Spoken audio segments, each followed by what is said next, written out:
আসসালামু আলাইকুম বন্ধুরা, আশা করি সকলে ভালো আছেন। বৃষ্টি আসতেছে, এই যে দেখতে পাচ্ছেন চতুর্দিকে মানে মেঘ, এটা গুমট মানে মেঘ যেটাকে বলে। তো সব কবুতর আলহামদুলিল্লাহ ভিতরে ঢুকে গেছে। তো আমি মনে হয় সব থেকে একটা বাজে কাজ করে ফেলেছি, সেটা হলো কবুতরকে তো আমি ছাইরা দিছিলাম যে 4 জোড়া যে আমি কবুতরই করব, যে বসতে দেব। এখন তার মধ্যে যেমন এই যে এই খাকি কবুতরকে আমি বসাইতে চেয়েছিলাম, এরা দেখি যে উপরেই বসে ফেলেছে। দ্বিতীয়ত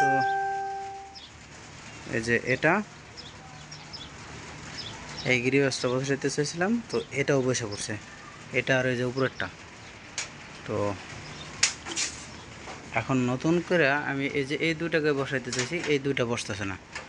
আর পুরান নর তো এটা হলো সাহারানপুরি নর আর গিরিবাস মাদি।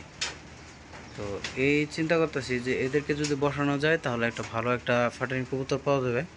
কিন্তু এদের মানে নরে পুরান নর হয়ে গেছে, এখন এটার একটা ট্রিটমেন্ট দিয়া তারপর অন্য কিছু করতে হবে। এছাড়া এই ক্যারেটের ভিতরে কিন্তু বসে পড়ছে, সাদা সাদা কিছু বোঝা যায় মনে হয়। আর দ্বিতীয়ত এই যে এখানে একটা বসে পড়ছে।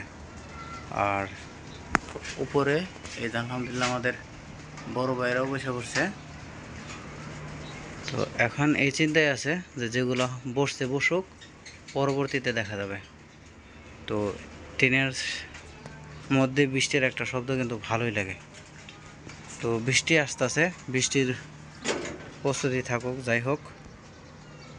এখন এই যে হালকা হালকা বৃষ্টি, টিনের মধ্যে তাকায় থাকলে বোঝা যায় গরমের মধ্যে হালকা একটু বৃষ্টির দরকার আছে। তো যাদের যে সমস্ত গৃহপালিত পশু আছে অবশ্যই তার একটু এক্সট্রা কেয়ার রাখবেন। এই যে বৃষ্টি নেমে গেছে, এই যে দেখেন কত সুন্দর আওয়াজ। হ্যাঁ, এই যে বৃষ্টি আইসা পড়ছে, বুঝছেন? হ্যাঁ, টিনের তালে এই যে দেখেন কি বড় বড় বৃষ্টির ফোঁটাগুলো পড়তেছে।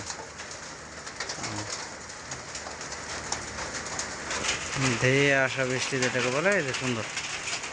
তো সবাই ভালো থাকবেন, দোয়া করবেন।